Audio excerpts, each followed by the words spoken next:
Assalamualaikum warahmatullahi wabarakatuh. Saya Taufik Rahman Hidayat dari kelompok 4 mata kuliah Manajemen Usaha Perikanan Tangkap. Nah, jadi di video ini saya akan menjelaskan mengenai market plan Sarkin usaha pengalengan ikan lemuru. Nah, jadi Sarkin itu adalah nama produk dari eh, inovasi yang kita bikin seperti itu. Nah, jadi market plan itu dibuat untuk selanjutnya next. Nah, deskripsi usaha. Inovasi makanan kaleng bumbu rendang adalah langkah yang menarik dalam industri pangan, menggabungkan kepraktisan makanan kaleng dengan kekayaan rasa tradisional Indonesia. Bumbu rendang yang dikenal karena proses memasaknya yang memakan waktu yang panjang, kini bisa dinikmati dengan mudah dan cepat melalui teknologi pengalengan. Nah, kenapa kita membuat pengalengan ikan? Karena yang pertama mudah didapat, kemudian praktis juga. Kemudian kita melakukan inovasi di sini. Nah, kita kan mengetahui tuh kalau sarden-sarden kan banyak yang menggunakan bumbu-bumbu saus, bumbu-bumbu kecap, bumbu-bumbu basic pengalengan ikan sarden kan. Nah, di sini kita melakukan inovasi. Inovasinya apa? Inovasinya kita berubah menjadi bumbu-bumbu tradisional seperti bumbu rendang, bumbu sambal matah, bumbu sambal hijau seperti itu. Nah, bumbu-bumbu ini pun juga kita lihat dari segi ekonominya. Masyarakat itu kan banyak yang suka rendang, banyak yang suka sambal hijau. Nah, makanya itu kita membuat inovasi ini dilihat minat dari konsumen seperti itu. Kemudian ikan yang kita pakai itu ikan sarden atau ikan lemuru. Nah, bahan bakunya tentu yang pertama itu adalah ikan segar, termasuk ikan lemuru, kemudian ada bumbu-bumbu rempah, yang dimana bumbu rempah ini disesuaikan dengan inovasi atau rasa yang dibutuhkan. Kemudian ada minyak dan saus, serta komponen tambahan untuk menjaga kualitas dan keamanan produk. Ikan segar merupakan bahan utama yang menjadi pusat dari produk kaleng ini. Jenis ikan yang digunakan itu seperti sarden, makarel, tuna. Tapi untuk produk ini kita menggunakan ikan sarden. Dan ikan sarden kan kaya akan lemak kan, jadi kita mempertimbangkan ikan mana yang akan dipakai, ikan sarden karena ya harganya juga ekonomis. Kemudian kalau kita menggunakan ikan salmon belum tentu juga masyarakat mau makannya karena salmon kan mahal kan, pasti orang-orang memikir dua kali untuk membeli itu. Nah, kemudian di sini ada analisis SWOT. SWOT itu terdiri dari strength, weakness, opportunities, dan threat. Strength itu kekuatan, maksud kekuatan itu adalah daya tahan produk. Jadi daya tahan produk itu tinggi. Kemudian nilai gizinya yang tinggi, jadi di kemasan itu kita sudah membuat seperti nilai-nilai gizi yang terkandung di dalamnya. Kemudian sumber bahan baku yang melimpah. Maksudnya sumber bahan baku itu seperti ikan. Jadi ikan yang itu mudah didapat kayak gitu. Kemudahan distribusi. Nah, karena dia pengalengan kan, jadi dia kayak mudah untuk didistribusikan di tempat-tempat bisa di swalayan, bisa di pasar, di supermarket seperti itu. Kemudian kekuatan yang lain ada inovasi rasa. Nah, seperti yang sudah saya jelaskan sebelumnya, kalau ada inovasi rasa dari yang awalnya itu bumbu-bumbu saus, bumbu-bumbu kecap, bumbu-bumbu basic lainnya, kita gunakan inovasi rasa menjadi bumbu-bumbu sambal matah, rendang, dan sambal hijau. Kemudian untuk weakness itu kekurangan, weakness itu kelemahan, ketergantungan pada musim. Nah, kita kan melihat ikan kan juga ada musimnya kan, kadang ada musim ikan, kadang tidak ada. Nah, itu termasuk ketergantungan kita. Kemudian ada proses produksi yang intensif, artinya pengalengan kan banyak prosesnya, ada yang pemasangan dulu, kemudian pengalengan, sterilisasi seperti itu, pelabelan banyak kan, rumit lah intinya kayak itu. Kemudian distribusi di daerah tertentu yang minim akses. Nah, memang benar kalau Pangalengan itu bisa didistribusikan di pasar, di supermarket, di mana-mana, tapi untuk daerah-daerah yang terpencil, yang tertinggal mungkin gitu ya, 3T, itu cukup susah aksesnya. Kemudian ada opportunities. Opportunities itu peluang. Jadi makanan ini itu berpeluang meningkat ya karena manusia itu makin tahun dia akan memilih makanan yang praktis dan simple gitu. Kemudian ada pasar ekspor. Jadi pasar ekspor itu orang-orang mungkin seluruh dunia gitu ya sudah mulai meninggalkan yang makanan-makanan yang konvensional yang harus dimasak dulu gitu ya. Jadi kita mampu meningkatkan peluang di bidang ini. Kemudian ada lagi inovasi produk dan rasa. Nah, untuk threat atau ancaman itu ada fluktuasi harga ikan. Jadi itu harga ikan itu tidak menentu gitu. Jadi kadang Kalau lagi musim ikan, harga ikan itu lagi murah, kalau lagi nggak musim ikan, harga ikan itu mahal. Kemudian persaingan global yang ketat. Jadi itu kan udah banyak program-program atau produk-produk pengalengan ikan yang sudah ada gitu ya. Tugas kita atau ancaman kita itu gimana caranya supaya produk ini menjadi unggul di bidang-bidang lain atau di produk-produk lain. Kemudian ada perubahan regulasi impor. Nah, biasanya kalau di Indonesia sendiri gitu ya, setiap pergantian menteri, pergantian apapun itu pasti ada kebijakan baru, pelegalan baru. Jadi perubahan regulasi ekspor seperti itu. Mungkin itu yang bisa saya sampaikan dari analisis SWOT. Selanjutnya akan dijelaskan oleh teman saya. Selanjutnya yaitu analisis potensi pasar. Nah, pada analisis potensi pasar ini ada dua poin penting, yaitu produk Serken ini menjadi pilihan praktis bagi konsumen. Nah, kenapa bisa jadi pilihan praktis bagi konsumen? Karena produk ikan lemuru yang dikalengkan dengan sudah diberikan bumbu-bumbu itu sangat memudahkan bagi konsumen yang sibuk, contohnya seperti mahasiswa, kemudian pekerja kantoran dan lain sebagainya. Nah, mereka ini tentunya mencari solusi makan yang cepat, praktis, kemudian enak dan juga sehat. Nah, kemudian hal tersebut itu juga berkesinambungan dengan poin yang kedua, yaitu pilihan makanan sehat bagi konsumen. Nah, seperti yang kita ketahui bahwa ikan ini mengandung protein yang tinggi, kemudian omega 3 juga, sehingga dalam satu kaleng produk yang kami jual ini itu memberikan penawaran sebagai solusi makanan yang praktis sekaligus sehat bagi konsumen. Kemudian selanjutnya yaitu ada analisis pesaing produk. Nah, analisis pesaing produk kami itu ada tiga macam. Yang pertama yaitu ada ancaman produk yang sejenis, kemudian yang kedua yaitu ada ancaman dari produk pengganti, dan yang terakhir yaitu ada ancaman produk baru.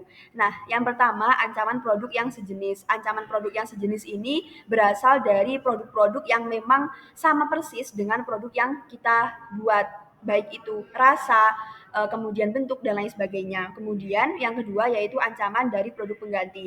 Nah, ancaman dari produk pengganti ini eh, merupakan ancaman produk-produk berbahan dasar yang sama, yaitu ikan lemuru, akan tetapi diolah dengan bumbu-bumbu atau menghasilkan suatu produk yang berbeda. Kemudian yang ketiga yaitu ada ancaman produk baru. Nah, ancaman produk baru ini bisa muncul dari adanya inovasi-inovasi atau perkembangan dari produk yang telah kita bikin. Nah, dari ketiga ancaman tersebut, tentunya eh, jika hadir akan mengancam produk yang telah kita buat. Kemudian selanjutnya yaitu ada strategi pemasaran produk. Nah, strategi pemasaran produk sendiri merupakan suatu rencana yang komprehensif dan terintegrasi dalam ranah pemasaran untuk memberikan panduan mengenai berbagai kegiatan yang perlu dilakukan untuk mencapai tujuan pemasaran suatu perusahaan. Nah, sebelum kita melakukan pemasaran suatu produk, kita harus membuat strategi pemasaran produk untuk melihat eh, bagaimana langkah yang tepat untuk melakukan pemasaran produk yang telah kita buat. Kemudian kita melihat analisis pasarnya, kemudian kita melihat pesaingnya, sehingga ketika ada permasalahan dalam pemasaran produk, kita dapat mengambil langkah yang tepat. Nah, selanjutnya yaitu ada strategi pemasaran 4P. Pertama-tama kita harus mengetahui mengenai bauran pemasaran. Jadi bauran pemasaran ini sering disebut sebagai marketing mix, yang mana terdiri dari berbagai elemen yang mencakup inti dari aktivitas sistem pemasaran yang dapat dikelola oleh setiap organisasi untuk mencapai pangsa pasar yang telah ditetapkan. Kemudian bauran pemasaran itu memuat 4 hal atau 4 aspek utama. Yang pertama yaitu ada produk, kemudian yang kedua itu ada harga, kemudian yang ketiga ada tempat, dan yang keempat itu ada promosi. Nah, masing-masing dari keempat aspek utama atau elemen-elemen dari bauran pemasaran tersebut itu memiliki peran yang sangat penting dalam membentuk persepsi konsumen atau masyarakat yang menikmati produk kita, dan dapat mempengaruhi keputusan konsumen apakah mereka ini akan membeli atau membeli produk kita atau memilih produk yang lain. Nah, kemudian masing-masing dari aspek utama di bauran pemasaran ini akan dijelaskan oleh teman saya.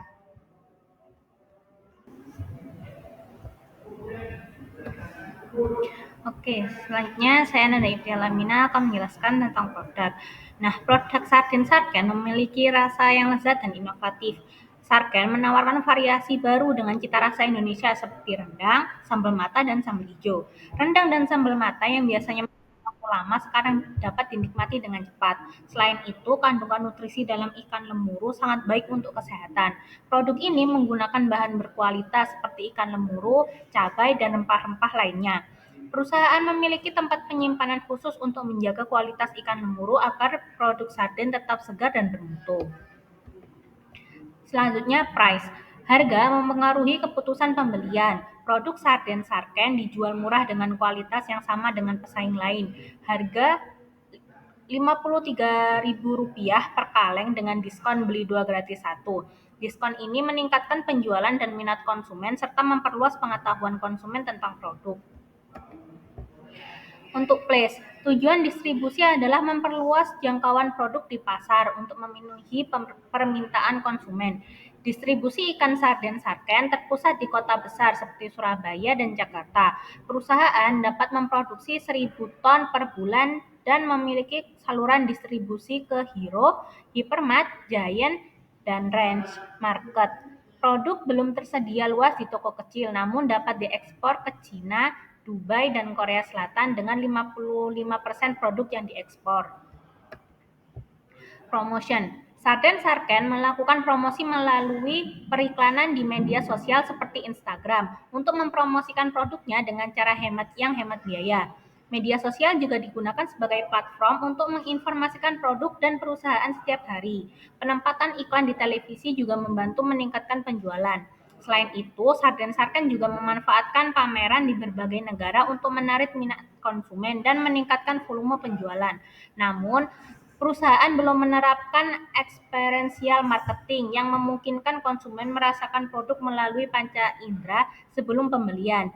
Pendekatan ini berbeda dari pemasaran tradisional yang hanya fokus pada fungsionalitas produk. Metode ini memungkinkan pelanggan mencicipi produk sebelum membeli, seperti yang sudah diterapkan pada zaman dahulu. Kemudian untuk digital marketing selanjutnya akan dijelaskan oleh teman saya. Selanjutnya adalah bagian digital marketing. Berkembangnya dengan teknologi dan industri merupakan langkah besar untuk memasarkan suatu produk. Hadirnya media sosial seperti YouTube, Instagram, TikTok, dan lain sebagainya yang bisa memasarkan suatu produk membuat strategi pemasaran semakin inovatif, masif, dan mengurangi modal. Selanjutnya, riset pasar penggunaan sosial media. Penggunaan media sosial di Indonesia ini kebanyakan digunakan oleh anak-anak muda. Berbagai macam aplikasi yang ada membuat penggunanya mengekspor isi dari media sosial tersebut dan mencari usaha untuk mendapatkan dan memasarkan suatu produk dengan memposting barang atau jasanya di media sosial. Instagram menjadi salah satu aplikasi strategis bagi pelaku usaha untuk memasarkan produk dan jasanya.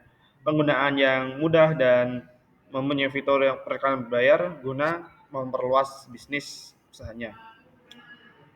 Untuk konten sosial medianya, perencanaan pemasaran usaha melalui media sosial. Yang pertama, preferensi konten, penggunaan influencer, dan terakhir tren media sosial. Selanjutnya akan dilanjutkan oleh teman saya.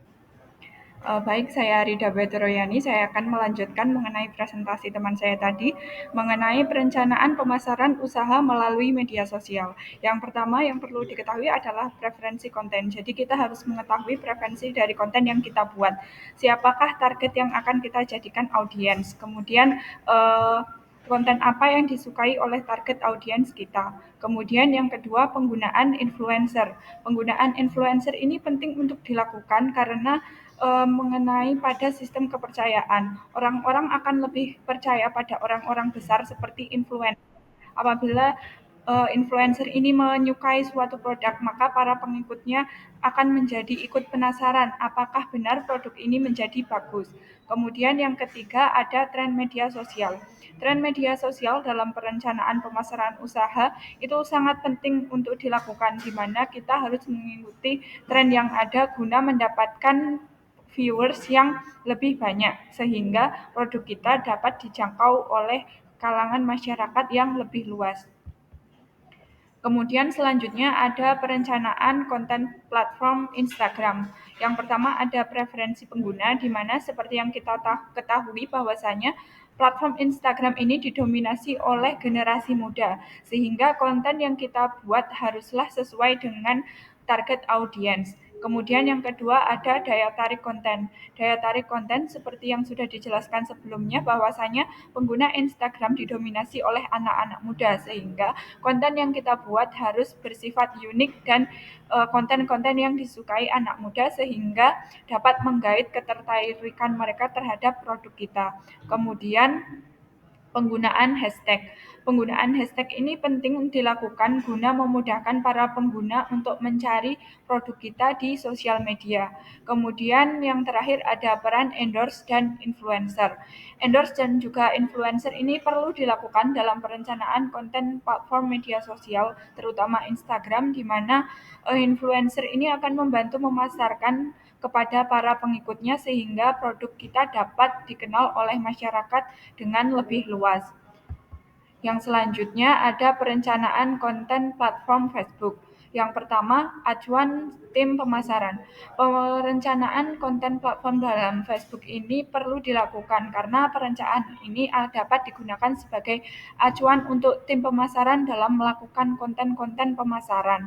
Kemudian yang kedua ada waktu upload. Setiap media sosial memiliki waktu upload tersendiri di mana para pengguna akan aktif pada jam tersebut. Untuk konten platform sendiri, para penggunanya aktif ketika hari menuju weekend dan dilakukan pada kurang lebih jam 1 sampai jam 4.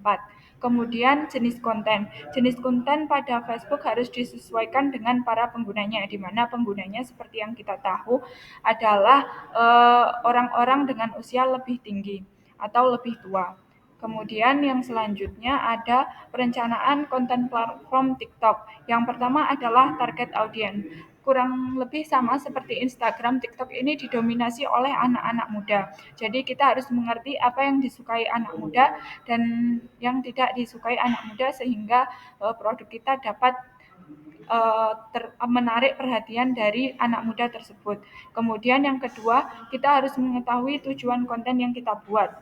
Tujuan konten di sini ada dua, yaitu untuk promosi dan juga edukasi. Promosi tentu saja untuk menggait para konsumen, sedangkan edukasi untuk mengedukasi pengguna seberapa pentingnya mengkonsumsi ikan. Kemudian yang ketiga ada jenis konten yang dipublikasikan. Jenis konten ini tentu saja harus disesuaikan kapan kita akan melakukan upload edukasi dan juga kapan kita akan melakukan upload promosi. Kemudian yang terakhir ada strategi penggunaan tagar dan caption. Penggunaan tagar dan caption yang menarik tentu saja akan menarik perhatian para audiens dan juga memudahkan para audiens untuk menemukan produk kami. Sekian yang dapat kelompok kami sampaikan, kurang lebihnya mohon maaf. Wassalamualaikum warahmatullahi wabarakatuh.